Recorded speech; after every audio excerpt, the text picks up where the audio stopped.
Welcome to Startup Stories, where we go behind the scenes of some of the most interesting and innovative tech startups in the world. Each episode will bring you in-depth interviews with entrepreneurs and business leaders sharing their personal stories on success, failure, and everything in between.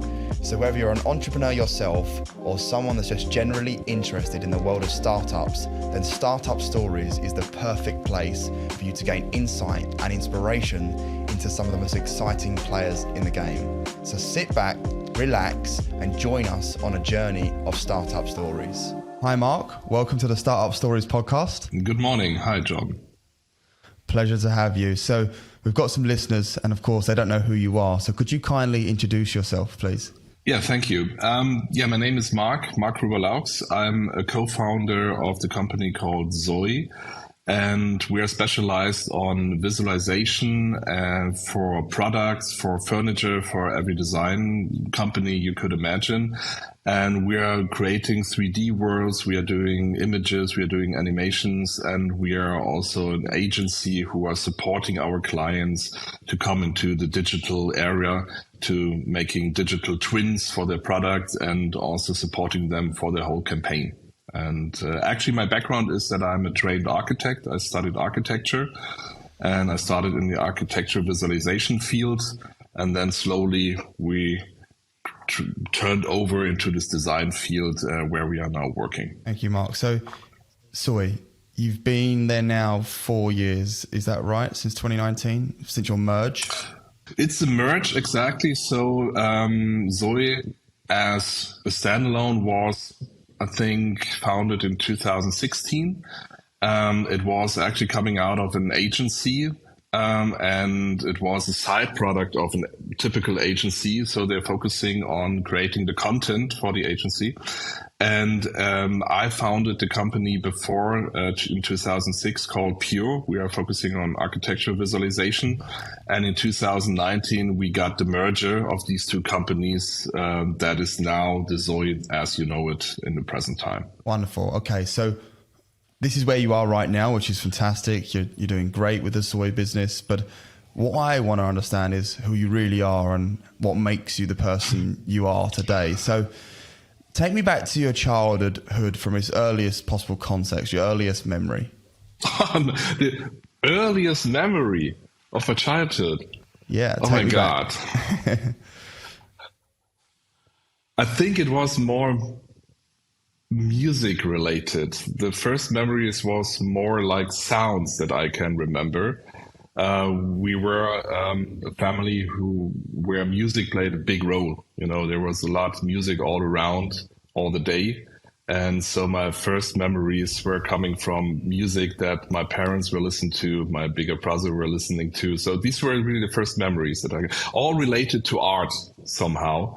So it's, and music is also a constant thing in my life all the time. So even now, as I'm working in a field which is more focusing on images, music is still a very big influence and a reference and an inspiration. Do you use music to aid you when you're working? While I'm working, you know, like... like some people listen to music in the background. They find it really stimulating to focus. All the time. So there's some people who are doing that to like brain sucking, you know, like to get away. So it's more like ambient sounds or whatever. That's also what I really like. But especially music giving me some kind of emotions that I then try to incorporate in the work I'm doing. You know, like it's not just to have it as a background sound, but also getting some inspirations out of it, of a certain kind of style, of a certain kind of mood. And this is something that is also then transported into the work we are doing. That's very interesting. Yeah. It's a very powerful thing, isn't it? Really can just change your mood in an instant. Yeah, but it's similar to what we try to achieve with the images, because music is the ultimate emotion that you can generate somehow, because it's getting immediately into your system. No brain, no analyst, nothing is really trying to stop what you get as an emotional feeling.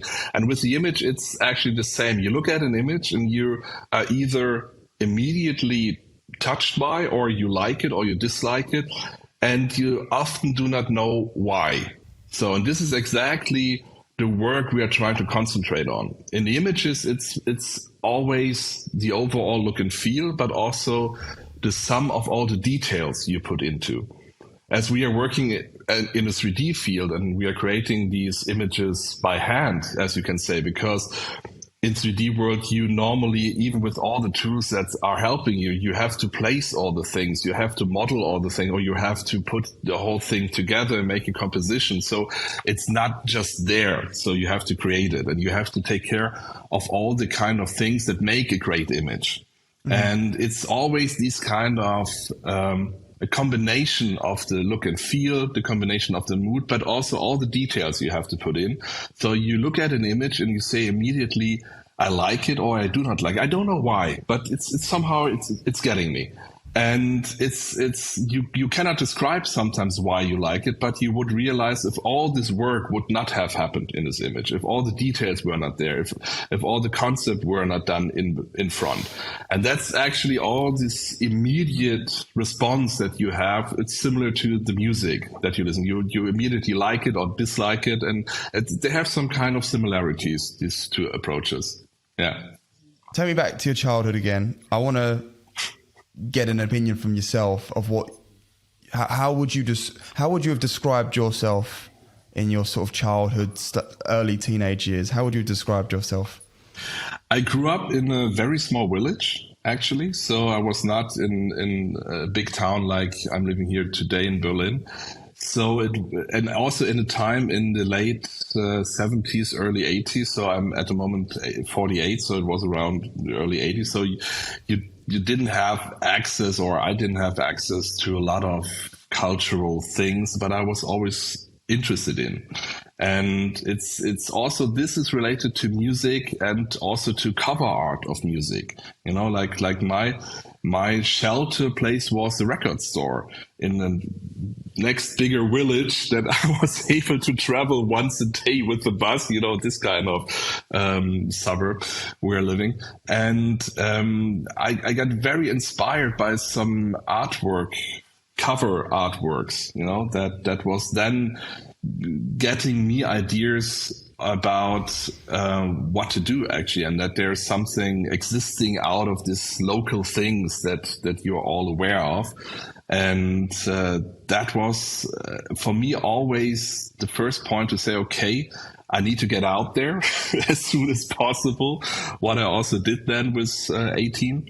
And I need to go to a place where all this kind of art is happening, you know, all this kind of music and images and movies, etc., is created by these people.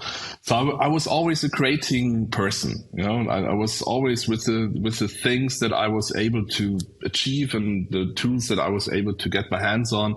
I was always trying to create some kind of art, either if it's with drawings, photos, and later, and that was really the whole thing why I'm still in this business, when I opened my first 3D program. You know, like this was my brother, I can remember it absolutely clearly, who is or was also a tech nerd. And he had his first 3ds Max version for DOS even, you know, like this very, very old version.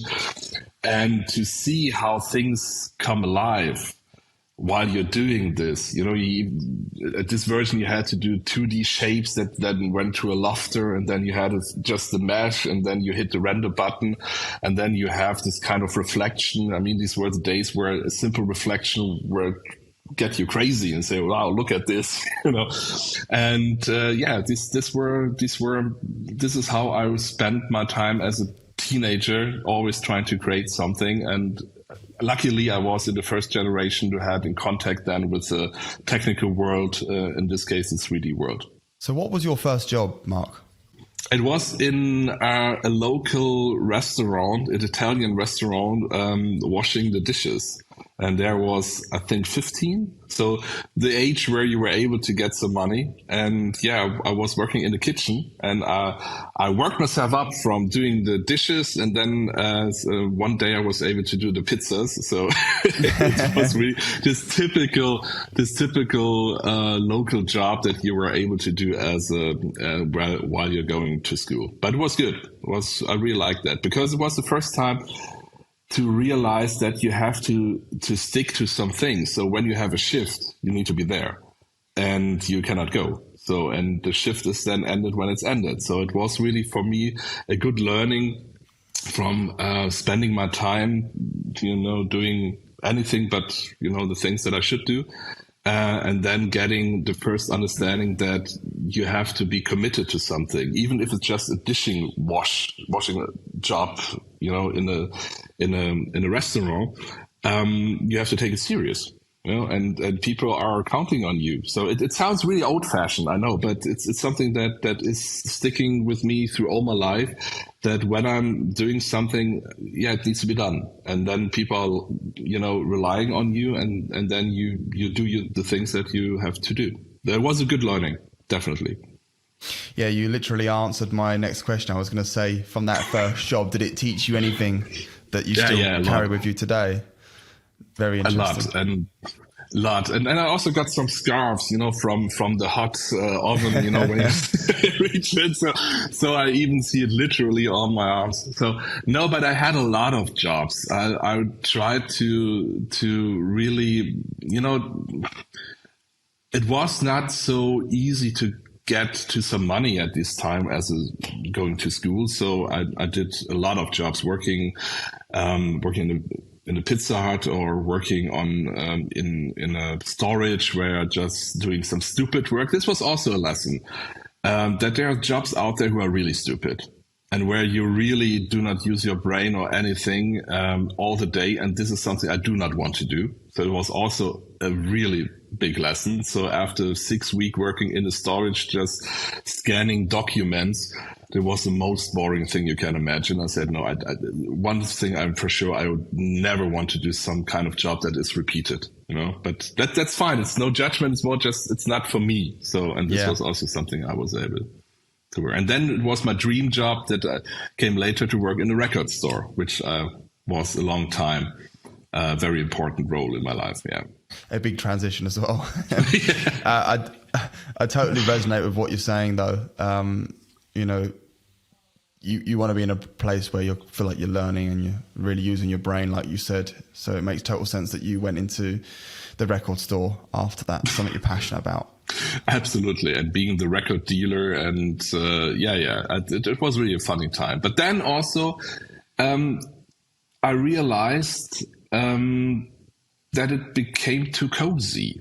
It could have gone on like this. It was like it was a mid-sized town, about 200,000 people living there. You were one of the record dealers. You had a certain kind of peer group that you were doing with. So it could have gone on like this. And I realized this is too easy. This is something I need to do something different. This was the time then I packed my thing and said, I need to go to a bigger city, a new challenge, and starting also the thing that I like to do, which was not clear at this time, to be honest. So I was around 20. And I was rejecting studying architecture because my father is also an architect, and I said everything I do, but I don't become an architect because I see the reality he was dealing with. But I have to then admit, no, it's actually my thing. It's creating this kind of design and creating, in combination with the 3D that was coming up at this time, creating some images, creating a vision, creating an atmosphere in a combination of having the design and the images in 3D, that this is my thing. And it's still to today, over all the years.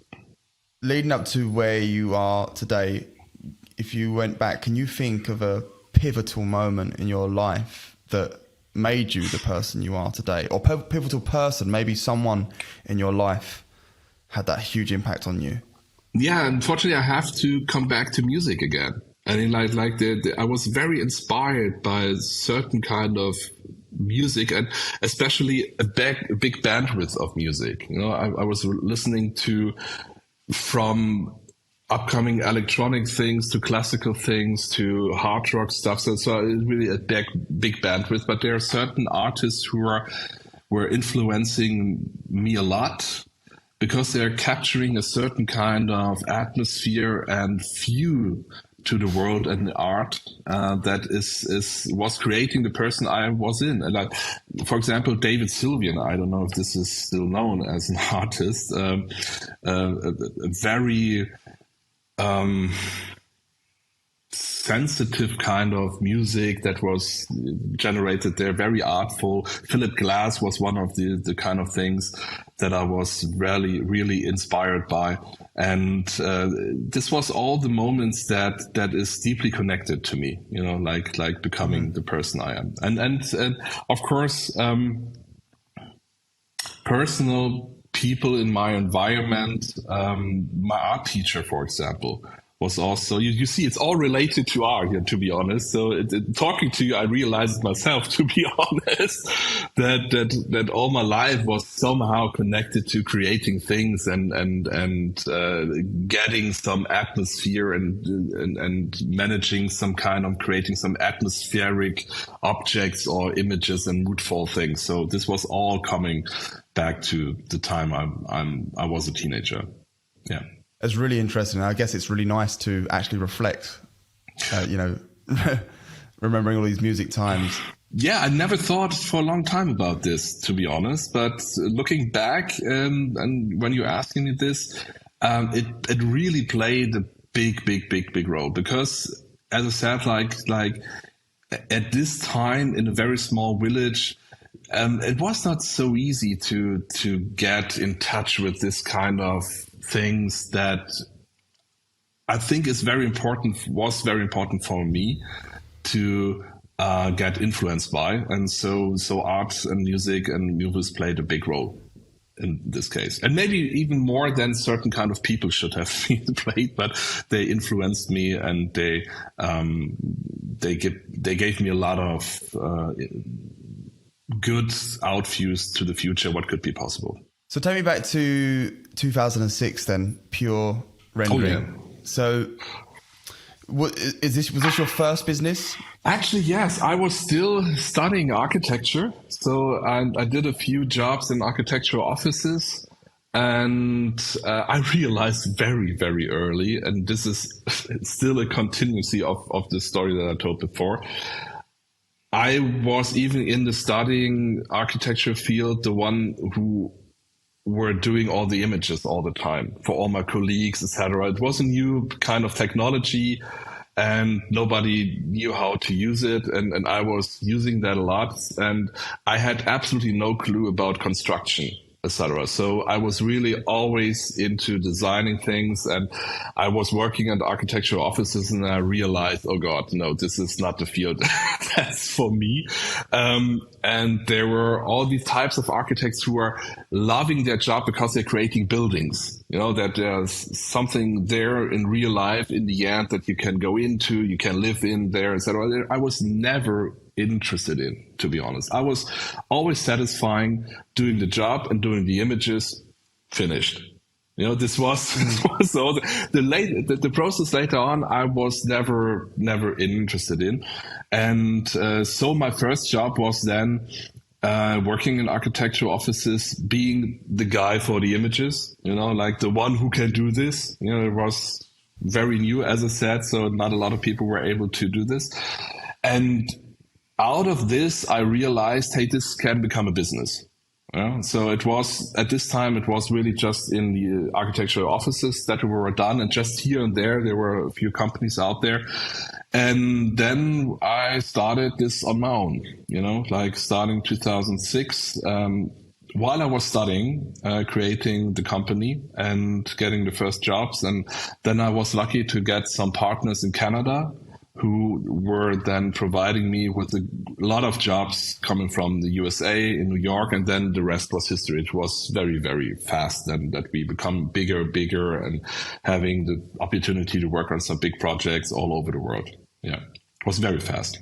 Well, it looks like it was quite a ride, nearly 13 years, and then obviously it stopped in 2019. Talk to me about that, and then of course you moved quickly with sooii, with your partner Arndt, I believe. Starting that business in 2006 was really a golden age for this industry. There were a few companies out there who were on the same level. I was lucky to have also this infrastructure with my Canadian partners who were providing me all the possibilities to enter the market in the US and in Dubai, etc. Because I was still a young guy from Berlin, like even if I was talented with my work, I could have never done this kind of job. So I understood also that business needs to be created seriously. And that's not just about talent. It's not just about passion. It's something totally different. You need to plan this. You need to have the financial part right. You need to do the marketing stuff. You need to have the sales stuff right.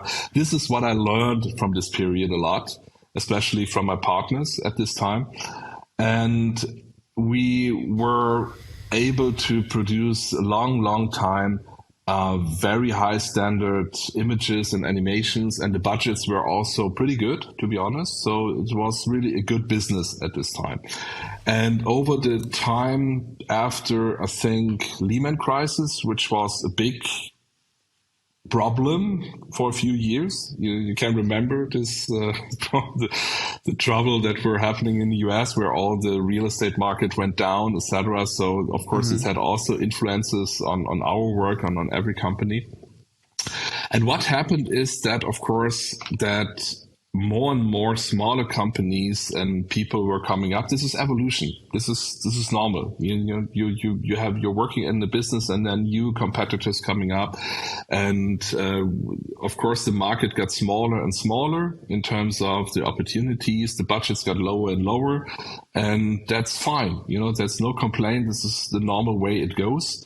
And we were looking for new opportunities because we developed a certain kind of expertise where I always thought that just doing that in the visualization field of architecture is not completely right. So, and this was the time I came across with Arndt, who were coming from sooii at this time and from an agency background. And they were working for bigger companies and in the design field and manufacturer field. And we met, and it was really love at first sight. And we said, okay, this is a very cool combination. We want exactly the same thing. We're having a total passion for what we're doing, and we have different kind of expertise. And that's a total match and total fit. And this is why we decided then to merge this. So we bring all this kind of expertise that we were generating with the pure side and they were generating with the agency side to a new kind of company that was created then. So when you joined sooii, where were they at then in terms of size, their presence and across the market, and where they are now?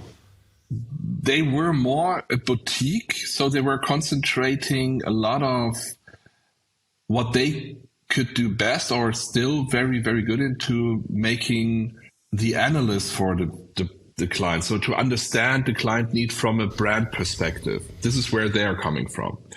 So that's a very, very important factor. Images are the end product of a very important and complex process that is happening before.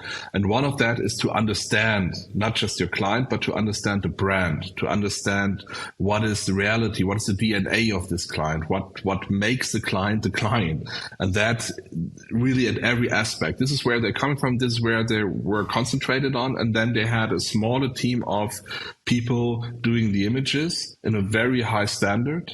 And what they were not so trained on were to scale it. to bring in some kind of structure that allows this boutique kind of working on the images, doing in a bigger scale in a more efficient way. This is where we are more coming from, like getting a process and getting the knowledge about how to create the production out of this that is both high standard, having all the aspects that we were talking about before, like all the details, all the atmospheric things that needs to go into, but still on a level that's, needs to be done business wise. And this was the big fit. And I think at this time there were about 20 people around. I can't recall it too much around that. And then now today we're about 70. So it was not just that we came to sooii and then it was double. It was more that at this time we were then, I think, 35, 40. It really continuously grew over the time because the agency aspect also grew over the time. So our agency department got bigger and our production got bigger, our creation department got bigger. So every part of the company got bigger over the time. Yeah, nice. And that's been a pretty steady growth. I mean, on average, that works out about roughly 12 hires a year since, up to today's date. Yeah, definitely. And especially you have to see at 2019, it was a different reality than what then happened in 2020 with Corona. Yes. Even there, we were able to extend our field and our people and grew over time. We were able to continue the work. We were able even to grow our market. So it was really, but still hard. It was really a complete new world. I think everybody who was working in that field can remember that very well. That all of a sudden, for sure, not just personally the things changed, but also business-wise, a lot of things changed and got big challenges. Absolutely. Couldn't agree more. So tell me then, you joined in 2019, you're still going to this day, so 7 years later in total, roughly. What's the kind of mindset and the kind of team that you need to have in a startup to thrive? What kind of people? I mean, people are always the core of every company, and it's also the wealth of every company. And we have a lot of people working for us, either if it was previously at the other company from the agency, but also at Pure. We're working with them together since 2006, 2005. So we have quite a few people who are working with us or working with me or with Arndt for 15 years, for 20 years nearly, and they're still in the company. Wow. That's something that's, no matter what, very important. If you're able to do this and have this, these are values you cannot overrate too much, really. It's unbelievable. And still, of course, you need to have people coming with new and fresh looks on the topic and having some kind of different kind of views and experiences. So you always have to look out for a good mixture, as I think, of new people and people who are working for you, if it's possible. Of course, for a startup, it's not possible. If you're a startup, you always having new people, but we're a little bit of the combination of having both. We're on the one hand a company who is there for 20 years, and we had to reinvent ourselves every few years. So we are always some kind of startup 4.5. So it's going on.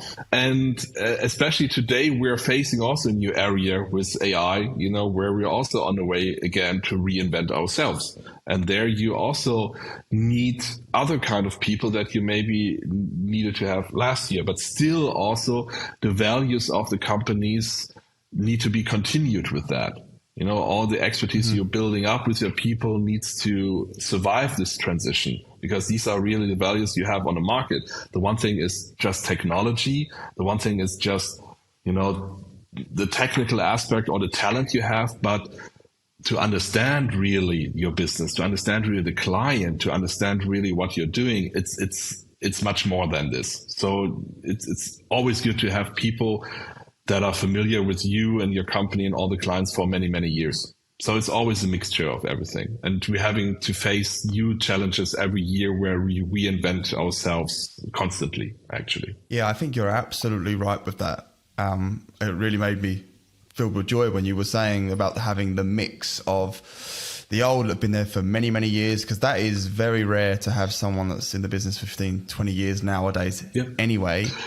But to have that mix too, like you were saying, but equally as important is that the old get on with the new as well. Like, for example, the old being open to new ideas and vice versa. Yep. And it's really funny. We're, I think, the first generation who are getting older in this business. You know, like when we all started, all the people, me, myself, and also the people who were working for us for 20 years, there were, when they started, early 20 or end 20, and now they are mid 50, something like that. So they get into their retirement. And so we are the first generation of 3D workers who are getting retired in that business. And when you have asked me a few years ago, how could this look like? I have no idea. You know, you know how a retired salesperson looks like or what he's doing, but we never knew what a 65-year-old 3D artist is doing. You know, and is he still able to do this? And I have to say, yeah, it is possible. And I really love this. I really admire this, because what you said, of course, they need to be open-minded, you know, like for new technology. It's very, very easy. And it's human nature to sometimes say, oh, no, I don't want to have change again. You know, this is working. Why don't we stick with that? And so, but all the people who started, this is my view on the whole thing, or what I experienced, all the people who are started in that field were always open-minded. So in most cases, they still are today, even when they're getting older, you know, and it's not the case that they're closing their mind for new technologies. The opposite, you know, like they're embracing that sometimes much more. And at the same time, they're saving us sometimes from unwisely decisions in getting too fast into some other stuff. Like they say, okay, but you know, hold back, like to change the whole thing, you know, every 2 years or every year, that has some other problems, you know, like, and I listen to them, and it's always to find the right balance, you know, with that. So new views, new technologies, new blood is very important to have that. Also, sometimes the passion of the young people who are just doing stuff and working hard and working a long time, etc. And at the same time, I really appreciate the calmness of the senior artists who are able to produce the same amount of volume and work, but much calmer, you know, without all this kind of stressful situation. And both have their value, you know. It's very, and they're also influence each other. That's very good. That's what I like. That's really what I like. I completely agree with you on that. Walk me through building a business like sooii then. What's been the biggest struggle building a company, and how did you overcome it? We're working in a field with clients who were used to work with photographers for decades. You know, like it's a very special niche in what we are working in. So we're working for big manufacturers like Vitra, USM, Vedon, all these big brands who are doing all these kind of furnitures and design pieces. And they were used to do all the images with photo shootings. And it's a tradition and also a workflow and a connection to other peoples that they build up for decades, that they, at the one hand, realize that the new technology is the future. Also, new is fairly, I mean, we know that this is for ages still the case, but for them, it's fairly new, you know, like, and still some clients are still struggling to realize that photo shootings, there are many, many reasons why photo shootings are still valid to do these days, but of course not in the number that's actually done today. And the Corona showed a lot in this case that 3D is still able to work while real life photo shootings were not able to have happened. It was a difficulty to do that. And that also the quality of the images is really something where you could say, okay, you cannot discern it from a real image anymore. That's absolutely no way. When you really put the work in it, it's really something that, and still a lot of people, a lot of companies needs to be convinced. That's a big challenge, actually, because the structure is often very old-fashioned, and I totally understand this. This is for them. It's a very, very important decision to do if they are doing that still with photo shootings, or if they really are relying on a new technology, which is some kind of voodoo to them still. Like they do not really understand it, and they're on a photo shooting set, you can go there, you see it, you can grab it with your hands, you can talk to people. That's something that's normal. And then all of a sudden something happened somewhere in the computer, and then the image, it sounds a little bit, superficial, but it is really the case for a lot of people still. And I understand this because it's not their business, and this is something that is still, I think, also other people can maybe say this from other kind of niches, that you still today have to struggle with the prejudice that 3D work is simple, 3D work is not really a work, it's really just a push with the button, and I have a nephew who can do the same, and blah, blah, blah. So there are a lot of things, always going on, and it's still the case today. So to convincing them and really to supporting them also that this change is really needed, and that's something that it's helping them in the end.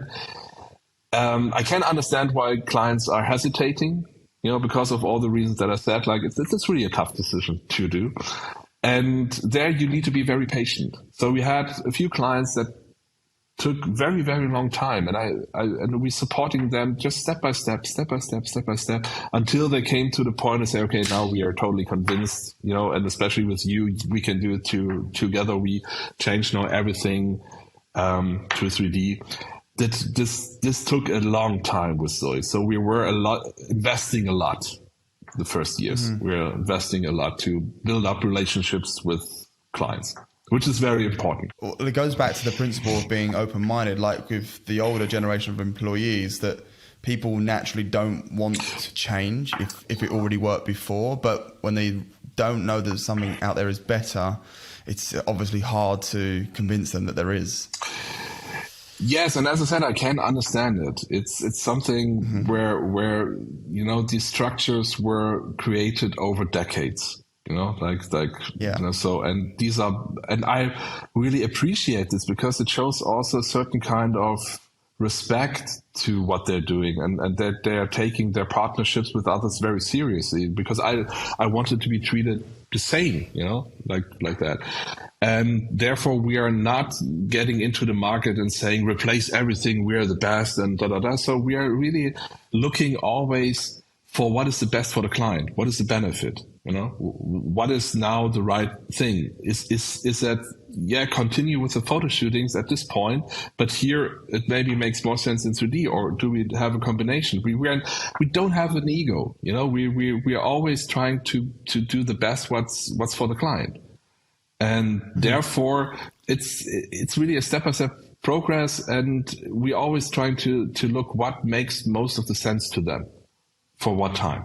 And then of course over the years also, a lot of photographers also changed to 3D companies. So it's also there something happening, that they're also of course trying to bring in their profession. And they're also not always doing photo shoots, but also doing 3D work in the meantime. And that's totally valid, and we always say, okay, we always can work together with everybody. And we always look what could help the client now and where we can be the best fit. So that's always the point. So sooii today is around 70 people. Around, yeah. What's your sort of long-term goals and ambitions for sooii? How far do you want to take it? Whoa, that's really, oh my God.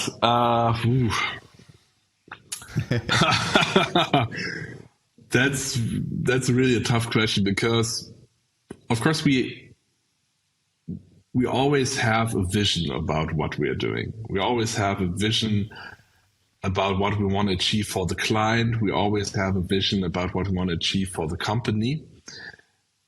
But this vision is not so related to certain kind of aspects, how many people we want to have, how many revenue we want to generate. Of course, we need to take care about this as well, but not in the long term. It's more like in a midterm that we have an overview about what's happening there, because the world, and this is something that really changed over the last 15 years, the world is spinning faster and faster and faster. And the frequency of things that are changing, either is it technology-wise or business-wise, it's also higher and higher. So what we think about now, what to do in 2 years, looking back now, like the last years. A few years back, 10 years ago, I was able to do that. I said, okay, our long plan about next 3, 4, 5 years is that, and you could be quite sure if you're not too stupid and lazy, you could achieve this somehow. Now we are of course, we are also thinking about the future and say, what are we able to do next year, in 2 years, in 3 years, 5 years? Of course, it's needed. But the longer you go into the future, the less you can be sure that your prediction is right.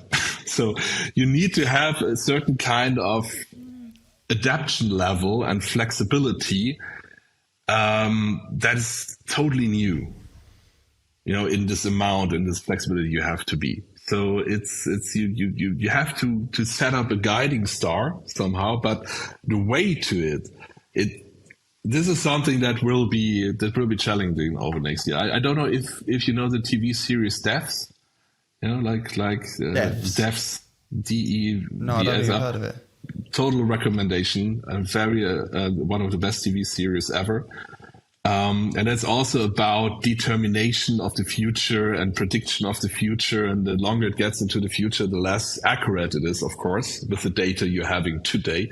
And this is something reminding me moments every day. So yes, we are of course trying, or will have, no,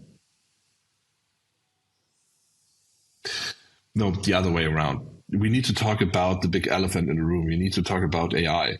I mean, this is something. Without that, every answer to this question is obsolete. This is something that is a new player in the whole game. And I'm watching this for a few years and really, really dedicated in the last 1 year, 1.5 years, what's happening there. And we can be very sure that this will have, and I'm very vaguely now with my speaking, this will have a huge impact about how we will work in the future in every field, but especially in our field. And this will, of course, have a lot of influence about how we will be in 1 year, in 2 years, in 3 years. Yeah, I totally agree. I think with the advancement of AIs, especially over the last few years, it's mind-blowing. It's blown my mind how quickly, as you say, we're moving faster than ever. Every day, obviously I'm well connected on LinkedIn, and every single day I go on my feed, there's something new being invented. I'm like, when will we get a chance to breathe and actually get used to that tool first? And then there's a new one the next day. It's crazy. It's unbelievable, because when we're finished our talk, we can be sure that this thing even changed again. And the things that I said to the colleague yesterday is maybe now absolutely obsolete, because it changed. All the problems that we had with tests with the AI yesterday are solved today, where I thought, okay, this will take another 2 years until we come to the point, and all of a sudden, 1 week later, it's there. So in both directions, it's possible. We need to be careful that we are not saying, okay, this is now the holy grail for everything, because it isn't, and in certain parts it is. And to really discern this, like what are the right things, what are the right tools, and not just the tools, but also the mindset, because we are not talking about that this is just a new tool coming up or a new technology coming up. It's a total new mindset that is coming up. And this is something we also need to discuss about what is the value, what was the value of an image, what was the value of our work previously, and what will be the value of our work in an image in the future. And where is it coming from? Is it really coming from the creation, that somebody's putting in hard work in it? Or is it coming from the vision that you have with the image? That's a big topic that will be discussed in the future, because I can remember that, of course, there's all this ongoing topics about, is AR really art? There are a lot of people saying, no, this is not art, this is something else. I mean, these same discussion were done in the 50s about photography, where they say this is not an art form, where you're just, putting reality onto your camera. That's nothing to do with art. And all of a sudden, the concept of being art then changed. You say, okay, of course it is art. And it's something artful you're doing, because it's something you have in your mind, and not just a technical aspect. And I can remember also in the first days of 3D, it was a similarity, because there were some court decisions, because people were stealing images. Some clients were stealing images, putting on the website that didn't pay them, and then people went to court, and then the court said, "Oh yeah, no, it's not something you need to protect, because it's a computer work. You cannot protect this." So the client can take the images without paying. These were the first decisions that were done by court, and now today it's not possible, because now you have something about protection of your work, etc. But this was in the beginning. There were people saying, "Oh no, this is you didn't paint it. You didn't paint the shadow. You didn't paint it. So it's just something in a computer. So it's nothing worth to protect." And this reminds me of the discussion going on now with the AI. What is now worth to protect? Where is the value actually? Is it a technical aspect, or is it something that going beyond? Absolutely. And I never really looked at it like the way you just explained it about, the photos in the 50s. It's a very, very interesting way of looking at it. And I think you're actually right. I mean, yeah, that makes total sense. Okay. So Marc, take me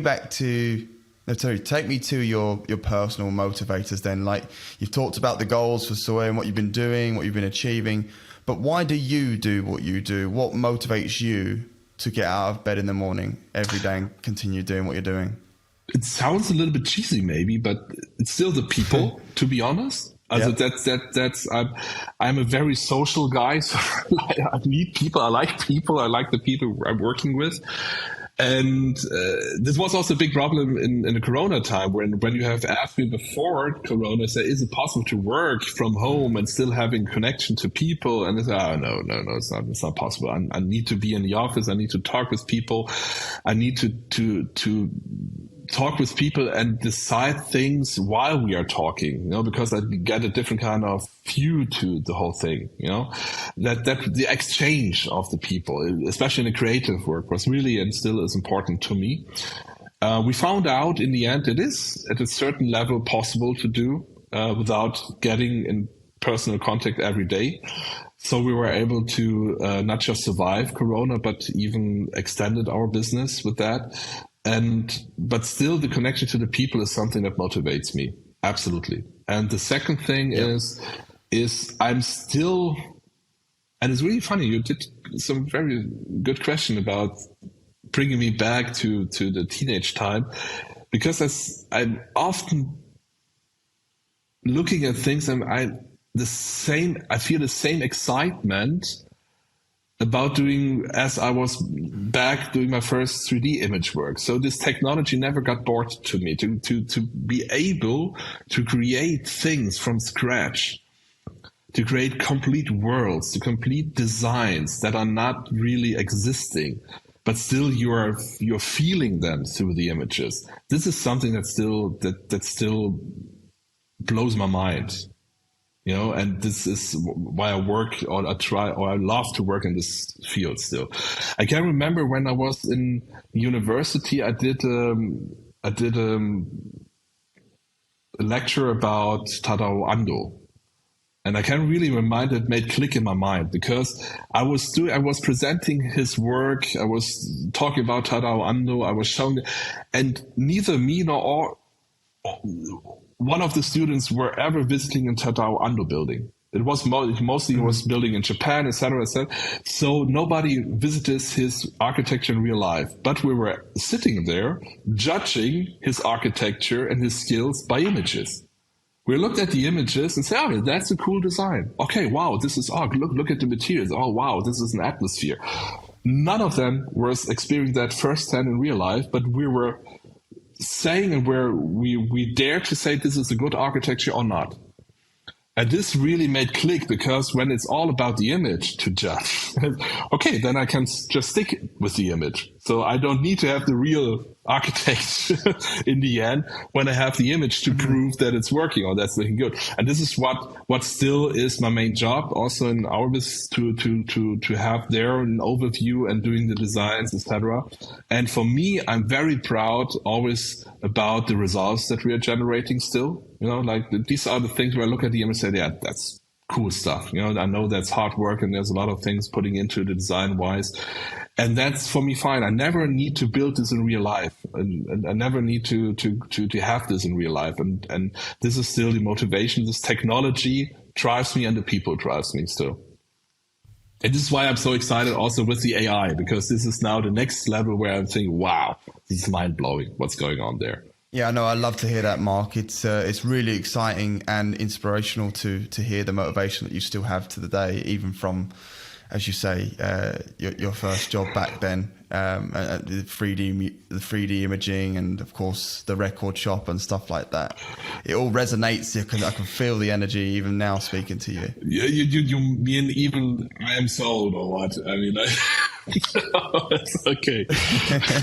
No, but it's really true. Like and there, of course, it's a benefit that the technology is constantly evolving and getting better, and we're able now to achieve results that I was dreaming of, you know, like a few years back. Same with the streaming work if of music. Like if you have told me when I was a kid that there will be once a 24 hours open record shop where you can get every music you think of at any time immediately, I would say, wow, this is unbelievable, you know? Like that was the time where you have to go to the record store. You had your 20 German marks when you go through and you choose wisely your record you want to buy, you know, just have, you know, this budget. And so you was listening to, but that's the whole thing. That's also a good point, because the streaming, as much as I love it, of course, it also lowered a little bit, I have the feeling, sometimes the value of the music, especially for the younger generation who have now access to every kind of music, to every kind of thing at the same time. And so they are sometimes judging also very fast. They're just listening to something and say, oh no, skip. And I know I sound like my son is now 15. He looks at me sometimes and says, oh, you boomer. And said, and at least Generation X, come on. So, but of course, I sometimes feel like a veteran when I say, okay, well, we just had this record. I played it over and over and over again, you know, and now these days it's really much more easier to have access, but the sheer amount of possibilities gets you to something where I said, even myself, even I go to, I don't know, Spotify or whatever, and say, what do I want to listen to? And I'm overwhelmed by the possibilities. And then I'm ending up with listening to nothing, you know, or just the old stuff again. So, and that's something where also you see the dark side of the technologies at this case. Yeah, I 100% agree with that. I think humans are designed to not have too many options, because when we have too many options, like you say, we don't do anything. And it reminds me of going to a restaurant, right? When you've got the menu and it's just got too many options, you just don't know what to choose. But when you go to, let's say, a simple restaurant where you've got 5 different options, you pick one, done. Yeah, but I totally agree with that. And at the same time, of course, it's tempting to have all the options, you know, like you don't want to limit yourself, you know, so I'm always in a fight between this. So therefore, of course, and this is really a good, interesting point, and also a little bit coming back to our work at the same time. You need somebody who consult you. You need somebody to help you. So I have a friend working in the music industry, and all I do is I follow his playlist because he's doing the job for me to pre-select things, and I'm totally happy with that. You know, like I like his taste, and I know it's similar to mine, and there I get the stuff I really need. So it's really 10 of 10 are a hit with that. And it's also part of our job to help our client at this field. You can imagine that most of the clients are looking at this technology, which is familiar to us, and have the same feeling. Oh my God, so many opportunities, so many things possible. Oh my God, what I'm doing here. And this on a different level, because the whole business is related to that. A lot of money is going in there. So, of course, that they're then decide, coming back to the previous topic, and say, maybe better not. Maybe let's stick with the old stuff. I can understand. So it's our main work is supporting them and guiding them and consulting them to find the right answer for them. Yeah. Okay, Mark. Well, last question then. If you've got someone that's on the fence about starting a business, what one bit of advice would you give them? It's maybe an old advice, but I still think it's true. Make a lot of mistakes as much as possible.